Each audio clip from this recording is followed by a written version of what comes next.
नमस्कार, आपका हमारे YouTube चैनल में स्वागत है। इस वीडियो में हम शिक्षा मनोविज्ञान एवं शिक्षण विधियाँ से संबंधित शिक्षा मनोविज्ञान का अर्थ, क्षेत्र व उपयोगिता के संबंध में चर्चा करते हैं। दोस्तों, पिछली वीडियो में हमने शिक्षा मनोविज्ञान के जो सिद्धांत हैं, जो सीखने के जो सिद्धांत हैं, जिन्हें अधिगम के सिद्धांत भी कहा जाता है, उनके प्रवर्तक, उनका शिक्षा में प्रयोग और उन प्रवर्तकों ने, उन वैज्ञानिकों ने किन पर अपने जो प्रयोग किए उसके बारे में विस्तार पूर्वक हमने जाना था। वो वीडियो अगर दोस्तों आपने नहीं देखी है तो आप हमारे चैनल पर जाकर उस वीडियो को देख सकते हैं। दोस्तों, आप हमारे YouTube चैनल पर नए हैं तो प्लीज़ हमारे चैनल को सब्सक्राइब करें, बेल आइकन को प्रेस करें ताकि आप हमसे जुड़े रहें। ज्ञान का आधार है वो मानव व्यवहार है, यानी जो शिक्षा मनोविज्ञान है उसके जो आधार क्या माना गया, मानव व्यवहार को माना गया है। मनोविज्ञान शिक्षा को आधार प्रदान करता है। किसे प्रदान करता है? शिक्षा को अपना आधार प्रदान करता है। क्रो एंड क्रो ने इस संबंध में कहा है, शिक्षा मनोविज्ञान को व्यवहारिक विज्ञान माना जाता है। शिक्षा मनोविज्ञान सीखने के क्यों, कैसे व क्या से संबंधित है। आधुनिक शिक्षा मनोविज्ञान में थॉर्नडाइक व केटल का महत्वपूर्ण योगदान है। शिक्षा मनोविज्ञान दो शब्दों से मिलकर बना है, वो दो शब्द हैं शिक्षा और मनोविज्ञान। अब हम इन दोनों शब्दों का विस्तार पूर्वक अध्ययन इस वीडियो में करते हैं कि शिक्षा क्या होती है, मनोविज्ञान क्या होता है। देखिए, सर्वप्रथम शिक्षा के संबंध में क्रो एंड क्रो ने कहा है, शिक्षा व्यक्तिकरण व समाजीकरण की प्रक्रिया है जिसके सर्वांगीण विकास पर बल दिया जाता है। शिक्षा शब्द की उत्पत्ति शिक्ष धातु से हुई है जिसका अर्थ होता है सीखना। जॉन डीवी ने शिक्षा को त्रिमार्गीय प्रक्रिया कहा है। इन्होंने प्रगतिशील शिक्षा की अवधारणा दी जिसके अनुसार बालक एक सक्रिय विद्यार्थी होता है। रुचि, प्रयास महत्वपूर्ण है। शिक्षक समाज में ईश्वर का प्रतिनिधि है। शिक्षा में जनतांत्रिक मूल्यों की स्थापना पर बल व शिक्षा को सामाजिक विकास साधन मानना व सभी बालक एक सुयोग्य शिक्षा पाने के लायक होते हैं।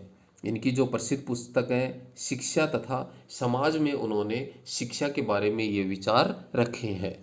सीखने के तीन तत्व जॉन डीवी के अनुसार, जॉन डीवी ने सीखने के तीन तत्व माने हैं। देखो कौन कौन से माने। इसमें उन्होंने माना शिक्षक, शिक्षार्थी और पाठ्यक्रम।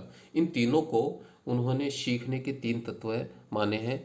इसमें शिक्षक देखिए और छात्र और पाठ्यक्रम, ये तीनों मिलकर के और एक जो सीखने की जो प्रक्रिया है वो बनती है। यानी ये तीनों तत्व जब आपस में मिलते हैं, शिक्षक का होना जरूरी है, छात्र का होना और पाठ्यक्रम, इन तीनों का होना जरूरी है सीखने के लिए। छात्र जब सीखता है तो शिक्षक होना जरूरी है, पाठ्यक्रम, तो ये तीनों चीज़ें मिलकर के और सीखने की जो प्रक्रिया है वो पूर्ण होती है। ये था जॉन डीवी के अनुसार। जॉन डीवी ने इसे यानी त्रिमुखी हो गया है, त्रिमुखी, त्रिमार्गी जिसे हम कह सकते हैं, शिक्षक, छात्र और पाठ्यक्रम, यानी शिक्षक, शिक्षार्थी और पाठ्यक्रम।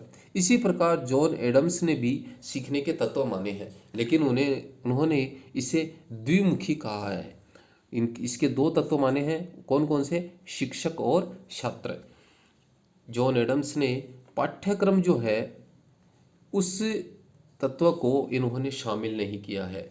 जिस प्रकार जॉन डीवी ने तीन तत्व माने, शिक्षक, छात्र और पाठ्यक्रम, तो जॉन एडम्स ने सीखने के दो तत्व ही माने हैं, शिक्षक और छात्र। इन्होंने पाठ्यक्रम को इसमें शामिल नहीं किया है। जॉन डीवी जो थे वो प्रथम शिक्षाविद हैं। शिक्षा का संकीर्ण अर्थ, इसमें तीन बातें शामिल की जाती हैं, लिखना यानी राइटिंग, पढ़ना यानी रीडिंग, गणना करना यानी अरिथमेटिक। ये शिक्षा का एक संकीर्ण अर्थ परिभाषित करता है।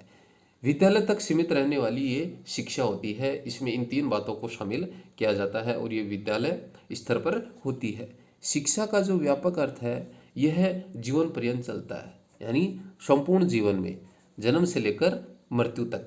इसमें 4H शामिल किया जाता है। शिक्षा के जो व्यापक अर्थ है इसमें 4H को शामिल किया जाता है और शिक्षा के संकीर्ण जो अर्थ है उसमें तीन ही बातें शामिल की जाती हैं, लिखना, पढ़ना और गणना करना। यानी राइटिंग, रीडिंग और अरिथमेटिक। और शिक्षा के जब व्यापक अर्थ की बात की जाती है तो इसमें 4H को शामिल किया जाता है। और इसका जो शिक्षा का व्यापक जो अर्थ होता है, इसमें शिक्षा को जीवन पर्यंत माना जाता है, यानी जन्म से लेकर मृत्यु तक माना जाता है। इसमें 4H देखो क्या होता है, इस प्रश्न की भी चर्चा बार बार की जाती है कि 4H में निम्न में से कौन सा है, कौन सा नहीं है। इस प्रकार का क्वेश्चन परीक्षा में पूछा जाता है।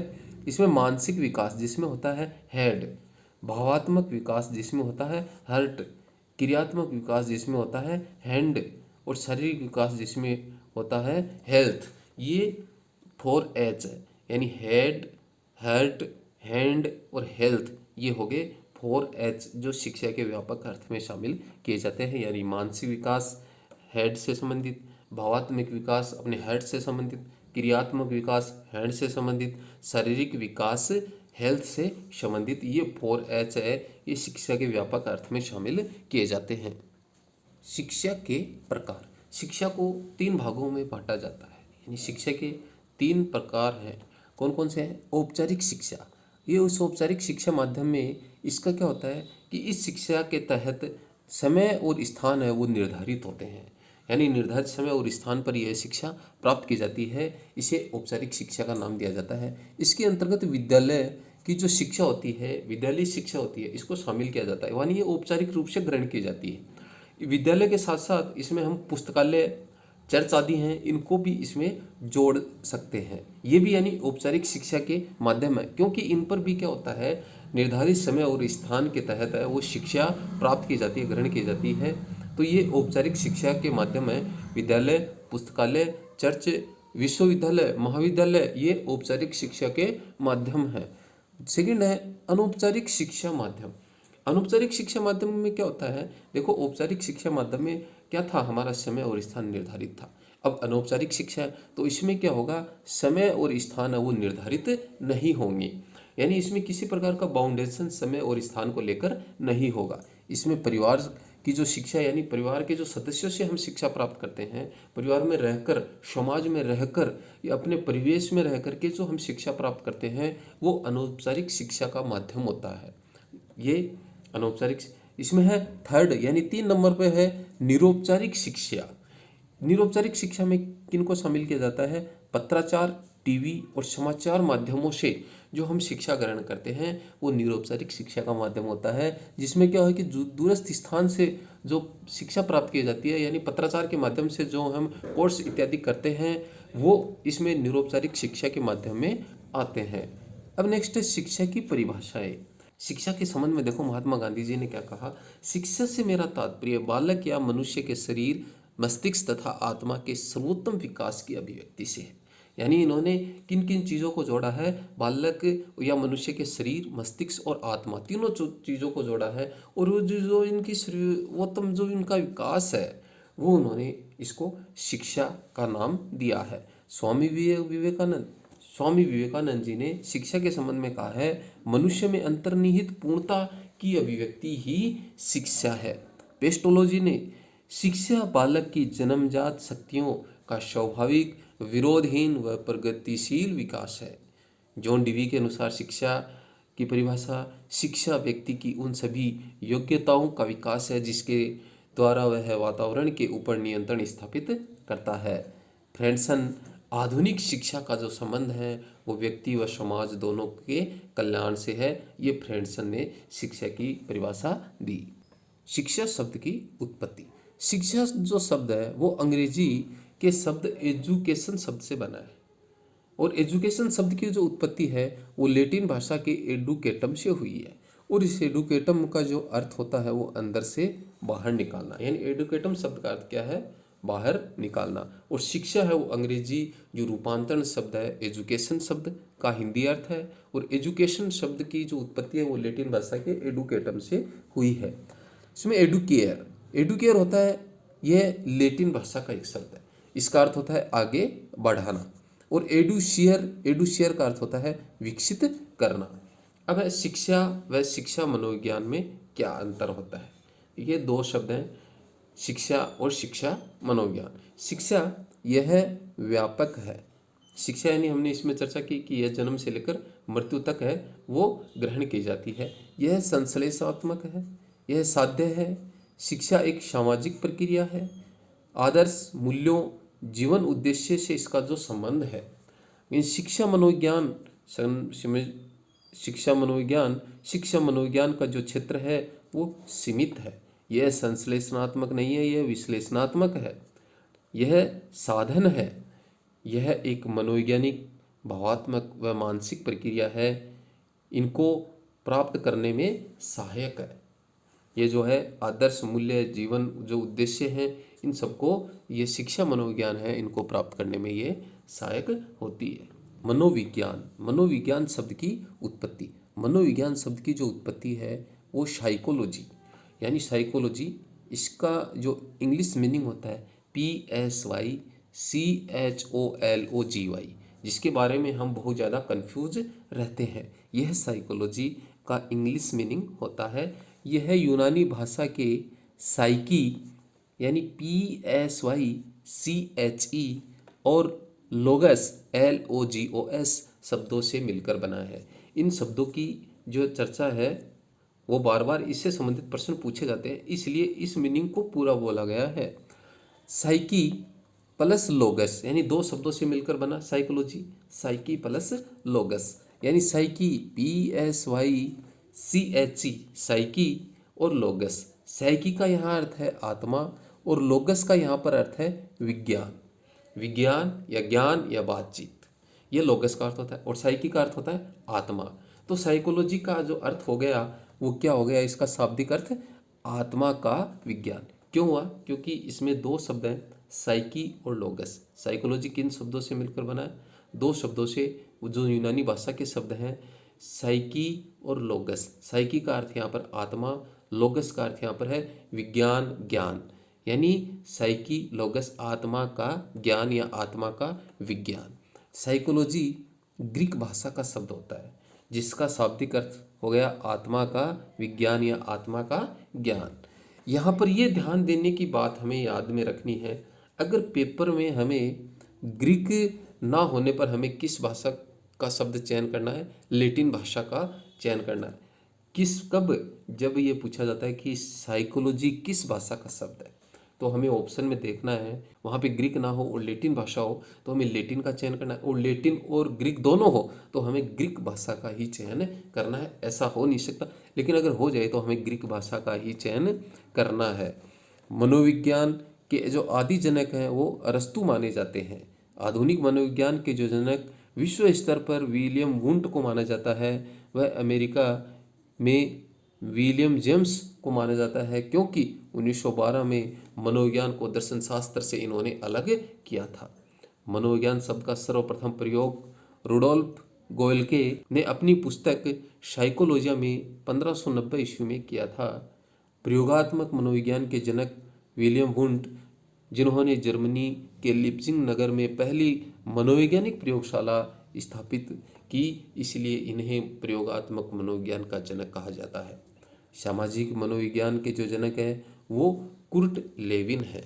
मनोविज्ञान का विकास, देखो किन किन चरणों से गुजरकर मनोविज्ञान है आज इस स्तर पर, आज इस जगह पहुंचती है। इसे सबसे पहले आत्मा का विज्ञान कहा गया। इस आत्मा का विज्ञान कहने वाले जो मनोवैज्ञानिक थे, इनमें प्लेटो, अरस्तु व डेकार्ट इसमें शामिल किए जाते हैं, जिन्होंने मनोविज्ञान को आत्मा का विज्ञान कहा। यह 16वीं शताब्दी की बात की गई है। इन्होंने इसे सोल ऑफ साइंस कहा। इसकी जो आलोचना इस तरह से की गई कि आत्मा एक आध्यात्मिक, धार्मिक और एक काल्पनिक विषय है, इसलिए मनोविज्ञान को आत्मा का विज्ञान नहीं कहा जा सकता, और इन वैज्ञानिकों का जो विचार था उसे गलत ठहरा दिया जाता है। नेक्स्ट इसे कहा जाता है मन का विज्ञान। अब दूसरे चरण में इसे क्या कहा जाता है? मनोविज्ञान को मन का विज्ञान। मन का विज्ञान कहने वालों समर्थक जो में से थे पोम्पोनोजी, ये 17वीं सदी की बात है। इसे साइंस ऑफ माइंड नाम दिया गया, यानी मन का विज्ञान। इसका समर्थन किया जॉन लॉक ने, थॉमस रीड ने और बर्कले कांट ने। यानी इन्होंने कहा कि हाँ, मनोविज्ञान वो मन का विज्ञान है, और इसका समर्थन इन मनोवैज्ञानिकों ने किया। इस विचार की भी आलोचना की गई। कहा गया कि मन अमूर्त व निजी है, हम दूसरे के मन को नहीं जान सकते, मन अंतर्मुखी होते हैं। इसलिए यह जो विचार है इन मनोवैज्ञानिकों का, यह भी गलत साबित किया गया। नेक्स्ट, इसे चेतना का विज्ञान कहा गया। चेतना के विज्ञान कहने वाले विलियम जेम्स 19वीं सदी तक इन्हें चेतना का विज्ञान, मनोविज्ञान को कहा जाने लगा। साइंस ऑफ कॉन्शियसनेस यानी मनोविज्ञान चेतना का विज्ञान है, विलियम जेम्स। और इसका जो समर्थन करने वाले मनोवैज्ञानिक थे विलियम वुंट, जेम्स सल्ली और टिचनर जो थे, इन्होंने इनके विचार का समर्थन किया। इसकी भी आलोचना की गई किस तरह से कि चेतन जो केवल है 1/10% भाग है, बाकी जो हमारा जो मन है वो अचेतन होता है, इसलिए इसे चेतना का विज्ञान भी नहीं कहा जा सकता। नेक्स्ट विचार, विलियम मैकडूगल अपनी पुस्तक आउटलाइन ऑफ साइकोलॉजी में चेतना शब्द की आलोचना की। नेक्स्ट, व्यवहार का विज्ञान 20वीं शताब्दी में साइंस ऑफ बिहेवियर, इसके प्रतिपादक है वॉटसन। 1913 ईस्वी में ये 20वीं सदी की बात की गई। यानी मनोविज्ञान है वो आत्मा से चली और आत्मा से चल करके व्यवहार तक आ जाती है। आत्मा से मन, मन से चेतना और चेतना से व्यवहार तक आते आते ये 16वीं शताब्दी में इसका जो काल है वो शुरू होता है और यहाँ पर 20वीं शताब्दी में आकर व्यवहार पर आकर रुक जाता है। सर्वप्रथम विलियम मैकडूगल ने 1905 ईस्वी में इसका उल्लेख किया। बाद में पिल्सबली ने 1911 में अपनी पुस्तक मनोविज्ञान के मूल तत्व में इसे व्यवहार का विज्ञान नाम दिया। मैकडूगल सजीव प्राणियों का सकारात्मक विज्ञान कहा व 1908 में व्यवहार शब्द का प्रयोग मैकडूगल ने किया। वॉटसन ने कहा मनोविज्ञान व्यवहार का निश्चित और धनात्मक विज्ञान है। वुडवर्थ की परिभाषा है, मनोविज्ञान ने सर्वप्रथम आत्मा का त्याग किया, फिर मन का त्याग किया, फिर चेतना का त्याग किया, वर्तमान में उसने व्यवहार के रूप को अपना लिया है। ये परिभाषा बहुत इंपॉर्टेंट है और बार बार इसकी चर्चा की जाती है दोस्तों। और हम क्या करते हैं कि देखो इसमें पूरे जो व्यवहार मनोविज्ञान का जो काल है उसकी चर्चा तो हो ही जाती है। कैसे हो जाती है, देखो वुडवर्थ ने क्या कहा, मनोविज्ञान ने सर्वप्रथम आत्मा यानी सर्वप्रथम किसका त्याग किया, आत्मा का। यानी सर्वप्रथम मनोविज्ञान को क्या माना गया था, आत्मा का विज्ञान माना गया था। फिर उसने मन का त्याग किया, फिर चेतना का, और अब है वर्तमान में वह व्यवहार के रूप में जानी जाती है। यानी व्यवहार का जो रूप है उसने अपना लिया। ये परिभाषा दी वुडवर्थ ने। लेकिन जो मनोविज्ञान को जो व्यवहार का विज्ञान कहने वाले थे वो वॉटसन थे, ये भी ध्यान रखना है। तो ये जब प्रश्न पूछा जाता है तो हमें वहाँ पर वॉटसन करना है कि मनोविज्ञान को व्यवहार का विज्ञान किसने माना या कौन मानते हैं या इसके प्रतिपादक कौन है, तो वॉटसन है। लेकिन ये परिभाषा किसने दी, ये वुडवर्थ ने दी। कौन सी, कि मनोविज्ञान ने आत्मा का त्याग किया, मन का त्याग किया, फिर चेतना का त्याग किया और वह किसको अपनाए हुए, व्यवहार को अपनाए हुए। इस नाम को देखकर हम और वॉटसन के पास चले जाते हैं ऑप्शन में, लेकिन वॉटसन को नहीं, हमें वुडवर्थ को याद रखना है कि ये परिभाषा, ये जो डेफिनेशन दी है वो वुडवर्थ ने दी है। उन्होंने तो मनोविज्ञान को व्यवहार का विज्ञान कहा है, नहीं कि ये परिभाषा दी है। परिभाषा दी है वुडवर्थ ने। क्या परिभाषा दी है कि मनोविज्ञान ने सर्वप्रथम आत्मा का त्याग किया, फिर मन का त्याग किया, फिर चेतना का त्याग किया और वह अब है व्यवहार के रूप को अपनाए हुए है। ये परिभाषा वुडवर्थ की है। मनोवैज्ञानिक अनुसंधान के चरण है वो 4 हैं। कौन कौन से चरण है, समस्या का चयन, प्रदत्त संग्रह है, निष्कर्ष निकालना और निष्कर्ष का पुनरीक्षण भी करना। ये मनोविज्ञान अनुसंधान के तहत इन चरणों को पूरा करता है। मनोविज्ञान के जो लक्ष्य यानी गोल ऑफ साइकोलॉजी, इसमें 3 लक्ष्य इसके निर्धारित किए गए हैं, मापन एवं वर्णन, पूर्वानुमान एवं नियंत्रण और व्याख्या। ये मनोविज्ञान के लक्ष्य हैं। मनोविज्ञान की परिभाषाएं देखिए, मैकडूगल ने मनोविज्ञान की क्या परिभाषा दी है, मनोविज्ञान आचरण व व्यवहार का यथार्थ विज्ञान है। यह मैकडूगल की परिभाषा है। गैरिसन एवं अन्य के अनुसार, गैरिसन ने देखो इसकी क्या परिभाषा दी है, मनोविज्ञान का जो संबंध है प्रत्यक्ष मानव व्यवहार से है। पिशवाली ने कहा है मनोविज्ञान की सबसे संतोषजनक परिभाषा मानव व्यवहार के विज्ञान के रूप में की जा सकती है। विधायक और नियामक विज्ञान में क्या अंतर होता है, देखिए, ये भी मनोविज्ञान का एक पार्ट है और इससे संबंधित भी प्रश्न किए जाते हैं कि विधायक विज्ञान क्या होता है, नियामक विज्ञान क्या होता है। देखिए, विधायक विज्ञान में विधायक विज्ञान है वो तथ्यों का अध्ययन करता है। विधायक विज्ञान किसका अध्ययन करता है? तथ्यों का। जबकि नियामक जो विज्ञान है वो मूल्यों का अध्ययन करता है। विधायक विज्ञान में निर्णय तथ्यात्मक होते हैं, जबकि नियामक विज्ञान में निर्णय मूल्यात्मक होते हैं। विधायक विज्ञान है का अध्ययन करता है, जबकि नियामक विज्ञान क्या होना चाहिए का अध्ययन करता है। मनोविज्ञान को विधायक विज्ञान कहा जाता है। देखो, ऊपर हमने इनकी चर्चा कर चुके हैं अपन कि विधायक और नियामक विज्ञान क्या होते हैं। अब मनोविज्ञान किस तरह का विज्ञान है? यह विधायक विज्ञान है, यानी इसमें तथ्यों का अध्ययन होता है, निर्णय तथ्यात्मक होते हैं, है का अध्ययन इसमें किया जाता है। यानी इसलिए ये क्या है? मनोविज्ञान एक विधायक विज्ञान है जिसके अंतर्गत प्रत्येक वस्तु का अध्ययन तथ्य के रूप में किया जाता है। जिस वस्तु का अध्ययन यानी मानव व्यवहार का अध्ययन किया जाता है तो तथ्यात्मक रूप में किया जाएगा, और कार्य कारण के जो नियम है वो सार्वभौमिक माने जाते हैं, यानी सभी पर वही लागू होते हैं। विकासात्मक मनोविज्ञान के जो जनक हैं वो जीन प्याजे हैं। 1879 में विलियम वुंट ने लिप्जिंग जर्मनी में प्रथम प्रयोगशाला की स्थापना की थी। किसने? विलियम वुंट ने। कहाँ पर? लिप्जिंग जर्मनी में, और 1879 की वह बात है। दोस्तों, आपको ये वीडियो अच्छी लगी हो तो हमारी इस वीडियो को लाइक करें, चैनल को सब्सक्राइब करें, बेल आइकन को प्रेस करें ताकि आप हमारे साथ बने रहें।